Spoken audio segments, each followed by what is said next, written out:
उत्तानपाद था, छोटे बेटे का नाम था प्रियव्रत। उत्तानपाद की वंश की कथा कल तक आप लोगों ने सुनी। ध्रुव उत्तानपाद के पुत्र हैं, लेकिन ध्रुव कथा में एक प्रश्न आता है और अक्सर करके हर खोपड़ी के लोग मिलते हैं। तो एक प्रश्न उठता है, कल आपने कथा सुनी, हम भी कहते हैं, हर कथावाचक कहता है 6 महीना में भगवान का दर्शन हो गया था ध्रुव को। ध्रुव को 6 महीना में भगवान मिल गए। तो ये प्रश्न विद्वान लोगों को है कि ऐसी कौन सी तपस्या की ध्रुव ने जो 6 महीना में दर्शन मिले। और इधर हम ही लोग ऊंचे मंच पर बैठ के यही कहते हैं कि 10-10 हजार वर्ष ऋषियों ने तपस्या की, भगवान ने दर्शन नहीं दिए। हम ही लोग ये कहते हैं कथाओं में कि 10-10 हजार वर्ष तक तपस्या की, भगवान नहीं मिले। वो हम ही लोग जो ध्रुव की कथा कहें तो 6 महीना में भगवान को मिलवा देते। क्या कारण है, कौन सी तपस्या किया, वो भी कारण देख लीजिए। ध्रुव ने 6 महीना में दर्शन पा लिए। तो प्रेम करने वाले, बहस करने वाले आज नहीं, उस समय भी लोग थे, जनता वही। तो लोगों ने ये कहा कि भगवान का नाम लेना बंद कर दो। महात्मा कुछ कह रहे हैं, हमने तो अपने शरीर को गला दिया, पूरी उम्र बीत गई, भगवान हमें तो दर्शन देने नहीं आए। और ध्रुव को 6 महीना में दर्शन दे दिया। दिमाग में एक बात तो आ रही कि ध्रुव को 6 महीना में दर्शन क्यों मिल गया? कि नारद का चेला है ध्रुव, नारद जी का चेला है, और नारद जी रोजाना बैकुंठ में आते जाते हैं, सिफारिश करती होगी महाराज हमारे चेला को दर्शन दे दो, तो इसलिए भगवान ने दर्शन दे दिया। अब तो और दिमाग खराब लोगों का। ये कहा कि अब तो इतनी बड़ी ऊंची रिश्वत है ही नहीं, वो सिफारिश है नहीं, तो भगवान का दर्शन हमें कैसे मिल जाएगा? और सिफारिश भगवान के यहाँ नहीं चलती थी, वहां भी चलने लगी। तो इसलिए सब भगवान के जो भक्त थे, तो उस समय सबने यही विचार किया कि अब भगवान का नाम लेना बंद कर दो, शरीर को क्यों कष्ट दो, क्योंकि वहां भी रिश्वत सिफारिश चलती है। तो सब महात्माओं ने, भगवान के भक्तों ने एक तारीख को निश्चित कर ली और इस तारीख को पर्चा छपवा दिए, सब जगह सूचना पहुंचा दी कि कोई तारीख निश्चित कर लो, वहां सब बैठ के मीटिंग करो और इस विषय पे बोला जाएगा, वही हो। तो वो तारीख निश्चित आ गई। तो जितने भी महात्मा थे, भगवान के भक्त थे, सब एक जगह जो नियुक्त की थी वहां इकट्ठे हो गए। और जब सब इकट्ठे हो गए तो उसी बीच में देखा इकट्ठे हो पाए, मीटिंग कुछ नहीं हो पाई। बहुत अच्छी बात बता रहा हूं, ध्यान से सुनिए। तो सब जब इकट्ठे हो गए तो तुरंत ही देखा तो एक केवट भागता हुआ, केवट मला नैया लेकर के आया है। थोड़ी देर पहले वहां कुछ थल था, लेकिन वो तो जल ही जल दिखाई दे रहा है। और एक नैया लेकर के केवट आया, उतर के आया, महात्मा के पैर पकड़ने लगा, महाराज चलो हमारी नैया में बैठ लो। महात्मा कहने लगे इतने लोग कैसे बैठ जाएंगे? कहा मेरी नैया इतनी बड़ी है, सब बन जाओगे, चलो बैठो। तो कहा हमें मीटिंग करनी है, हम नहीं जा रहे। कहा मीटिंग के लिए जिंदगी पड़ी है, बाद में कर लेना, लेकिन ऐसी चीज दिखाऊंगा तुमने कभी नहीं देखी हो। सब महात्मा कहने लगे ये ज्यादा कह रहा, तो चलो यही देख ले, मीटिंग तो बाद में कर लेंगे। तो जितने महात्मा थे सब उस नैया में बैठ गए, इतनी बड़ी नैया थी, नैया में बैठ गए। अब नैया रफ्तार में चलने लगी, और जब नैया चलने लगी तो महात्मा ने कहा केवट किधर किनारा, किधर ले चलो, हमें तो मीटिंग करनी है। केवट कहने लगा किनारे का हमें नहीं पता किधर है, जल ही जल दिखाई दे रहा। महात्मा उचक उचक के देख रहे हैं, तो जल ही जल है सारी पृथ्वी को। अब तो महात्मा घबरा गए, मीटिंग तो भूल गए। कहने लगे अब कहाँ ले जाएगा? कहा भगवान के भरोसे चल रही है भैया। कहा तो किनारा तुझे पता तो होगा? कहा मुझे कुछ नहीं पता, दिमाग खराब मत करो, मुझे नैया चलाने दो, थोड़ी हिल गई तो डूब जाओगे, मर जाओगे सब। अब महात्मा चक्कर में पड़े, आगे चल करके देखा।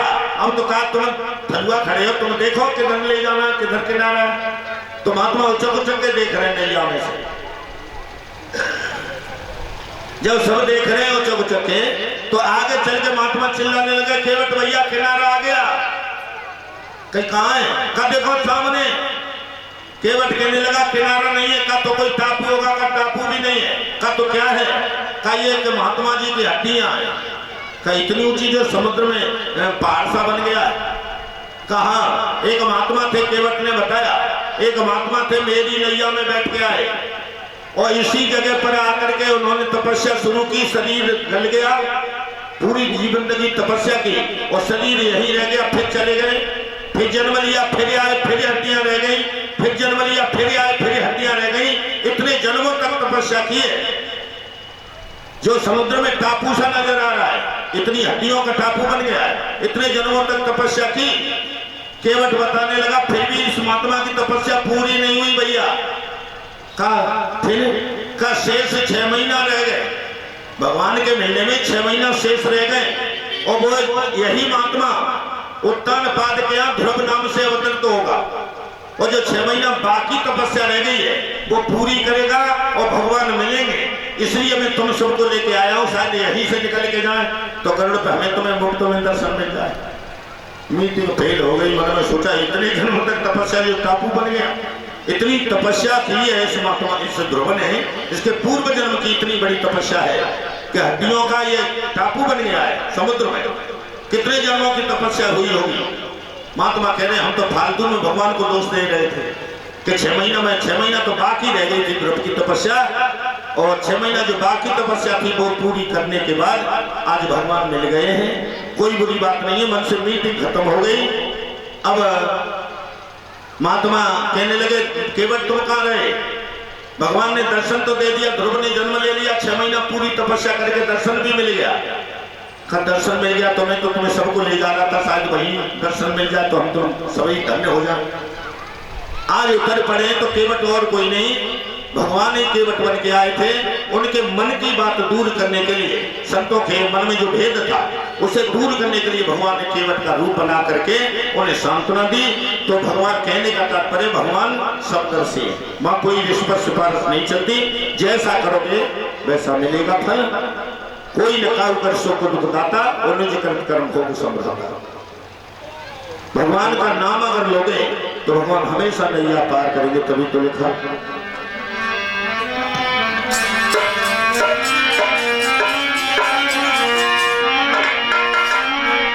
अरे हरि को मत भूले और नैया से पार लगी।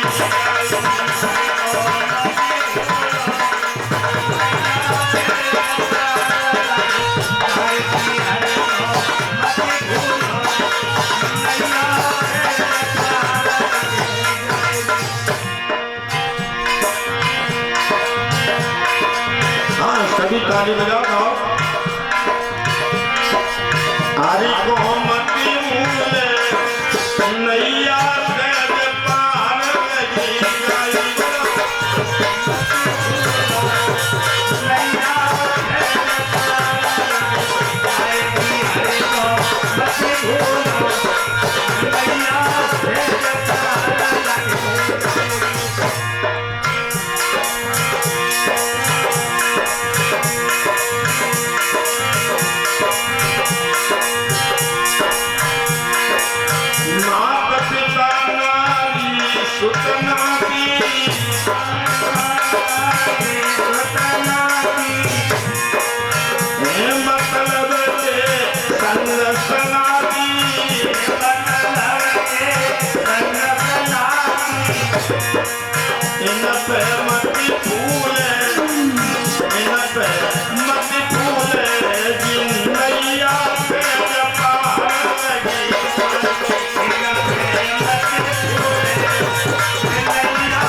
दुनिया कैसी है, ये संसार कैसा है, माया का वृक्ष है। और सुख दुख को जाते झूला,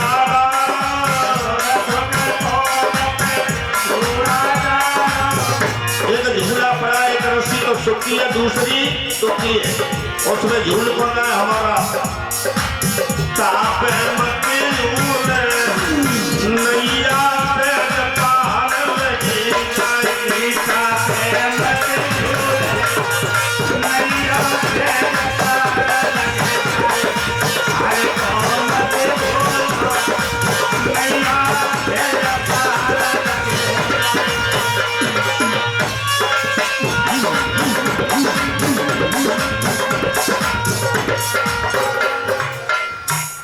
महाराज प्रियव्रत के वंश की कथा सुनाता हूं। परीक्षित से सुखदेव जी महाराज ने कहा, राजन, प्रियव्रत उत्तानपाद के छोटे भैया थे। वो ब्रह्म व्यास में अपनी जिंदगी बिताना चाहते थे, लेकिन लोक पिता ब्रह्मा के कहने पर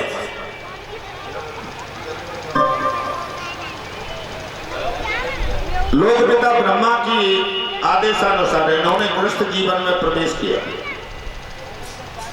और शादी की 3 पुत्र पैदा किए, उत्तम, तामस और रेवत। इन्होंने एक दिन मन में विचार किया कि भगवान ने कैसी लीला रची है। एक सूर्य है, दुनिया बहुत बड़ी है, कहीं अंधेरा कर देता, कहीं उजाला रहता है, तो एक जैसा करके मानो हुआ। तो राजा प्रियव्रत ने एक सूर्य के समान एक रथ सजाया कि आलोकित तुम ही को दिनेश न कर सको, कहीं पे प्रकाश कहीं अंधकार छायो है। वो मनु के सुबन ने विचार की और इनमें तू वो सूर्य के समान दिव्य चंदन सजायो है। वो रथ चक्र सोई 7 पैदा समुद्र किए, कभी जय हिंद यश भूरि भूरि गायो। वो पृथ्वी में 7 दीप, जम्बू कच्छ सालमणि, कुश क्रौच साक और पुष्कर बनायो है। 14 दीप बना दिए, 7 दीप बनाए और इनका वंश आगे बढ़ा। तो प्रियव्रत ने गृहस्थ जीवन में प्रवेश किया, संतान को पैदा किया। इनकी भी 2 शादियां हुई थी। कथा के प्रिय सज्जनों, इनके वंश में आगे चल के एक राजा हुए थे आग्नेय। आग्नेय बहुत बड़े राजा थे। इन्होंने मद्राचल पर्वत की घाटी में बैठ करके तपस्या की थी और इतनी घोर तपस्या की कि ब्रह्मा जी श्रीहीन होके आ गए। देवता श्रीहीन होने लगे, ब्रह्मा को आना पड़ा और ब्रह्मा ने आकर के कहा, बेटा अग्निंद्र,